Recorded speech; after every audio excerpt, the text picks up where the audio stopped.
very much. Thank you. Wonderful to meet you. I'm Josh. I work with MSU Reporter. I'm David. Oh, hi, David. Absolutely a privilege to get to speak with you tonight. Well, thanks. So first of all, I would just like to thank you at the outset for all of what you've done for the community and for the people who have joined your network. It's rapid growth. It means a great deal. That in these times when our nation is fragmented and violently at war with itself, we have resources like the ones you've created. I just want you to know that you have, I'm sure you have saved lives, and I say that in a very real sense because of your hard work. So thank you for that. So I'm going to start out, these are just going to be a few questions. I don't want to tear you too long. I'm just going to first ask you, for the paper's readers, what does the Ally Network do? If you could describe your mission statement in a sentence or two, what would it be? The Ally Network. Go ahead. You're gonna get, this will be interesting. The Ally Network is a place for a community of like-minded individuals to come together and practice showing solidarity to communities who need it.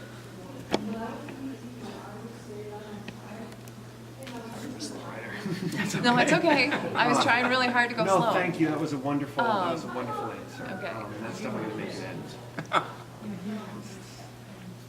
And practice. Showing solidarity. Showing solidarity together. I love that.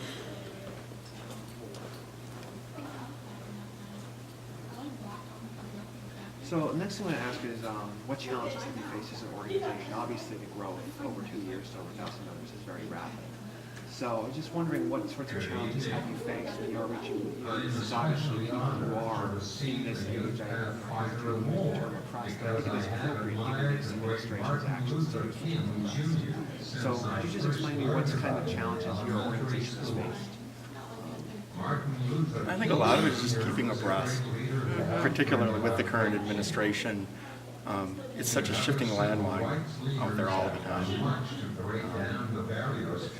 So knowing what's coming up next and what issues are being addressed and trying to provide that information and trying to vet that it's accurate information that we're providing. Yeah, vetting accurate information. Or is that our always a members key. are providing. Yeah. By the content of their character, And it's a daily thing. I was gonna say both of us have, jobs. Dan works here and I work at South Central College, and we have a son, and I'm a writer too, and there's just lots of stuff always going on. Sure. So we might miss something, or we might, balance that. yeah. Absolutely. That makes a lot of sense. And I've Googled. You haven't Googled. What? Are you When sure? Oh, I know for sure. When the travel ban first hit, when Oh. Trump's first travel ban came out, and there were strong rumors floating around on the internet that MSU students, international students, had been barred from re-entry. And we put that word out on the network, and the university got bombarded with requests. That's true. I forgot that. But in response, the university went into overdrive and double-checked all of their records and every international student and contacted every single one to find out if they were okay and where they were at and if they were having problems. And none of them were blocked by the travel ban. But they hadn't thought to do that beforehand, at least to the best of my knowledge. So we kind of jumped the gun by saying they were blocked, but it also put the university into super action to make sure that none of them were being blocked. Absolutely. And, to make, just from my perspective, obviously, a preemptive is better than too early is better than too late. Yeah. Because, if you jump the gun, might be a little embarrassing. Right. It might be, but if you're too late, then that's a tragedy. No, we could have phrased it differently. We could have said, we're concerned that our students might be blocked from re-entry instead of saying they are being blocked. Sure. But we're human. And we retracted it, We're we human, apologized, we make and we mistakes. made adjustments. Yeah. Sure. And that's with any organization. Yeah. Right. So, just curious, what are you looking for towards the future? Obviously, you have this organization, you've done all this great work for the community. So, what's next for the Ally Network? To maintain the space and keep promoting the idea that solidarity with marginalized communities is always directed by the community itself. That's great. Always directed by the community itself, not by your white savior complex. Don't put that in there, but you know what I'm saying. Yeah. Yeah, Go ahead. we're allies. We support. We don't direct. Yeah, we support, we don't direct. That's exactly right. There's been incidences where there, oh, what was his name? That speaker that was on campus last year. Are you referring to, I just don't know, Brother Jeb, No, he was in this. It was over spring break, and he was in the student union.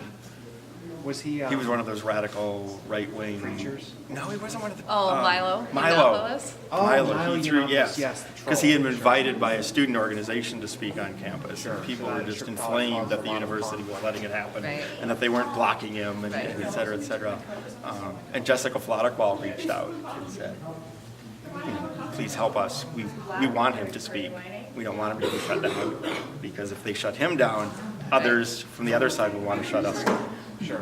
So it's one of those things where you kind of have So we took our lead from Jessica Flodderquall, who's here on campus. I think the most important thing is just being any place that we're needed, wherever that might be. I think one of our challenges, because a lot of our network is just who do we know, and then who do the people that we know, and it just grows out that way. So that means we haven't really reached out across all of Minnesota. We have people in the cities and that kind of stuff, but we certainly don't, as far as I know, have people in Bemidji or, you know. If we do, it's a thin, or into the Iron Range. I mean, So that- we need so to that's- stretch out more. Yeah. Sure. So that's an area where you can expand. Absolutely. Right.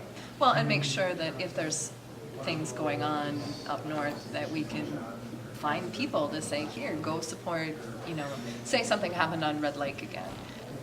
What can we do to support folks on Red Lake who need our support, right? Or if they want our support. Who's close? That Who kind of has the thing. resources? Right. Absolutely. Absolutely. Now, so do you develop contacts then with or work with activists and people in different areas to try to kind of get that information? From places? We do try, and we like Sure. to hope that our members, when they see things, they will post things and say, can we do this for this, or do we know people who can do this, or that kind of stuff. So more than anything, it's just a clearinghouse for information. That's sort of how I And we have envision been. us. We haven't gone to any of the meetings, No. but we've been included as part of a progressive group in southern I think it's Minnesota. called Mankato Area Progressives, and there's like Indivisible and those kinds of groups are meeting there. But since we don't have events, we don't really need Right. to be on there. But we cross-populate. Yeah. We share information across their networks too. Right. And they pay, a lot of their members are part of ours. Yeah. Theirs is specifically politically driven. Right. Which ours isn't. Ours is driven by, what's the right way, human rights Yeah. and Yep. Diversity. advocacy, Yep. equity. Equity.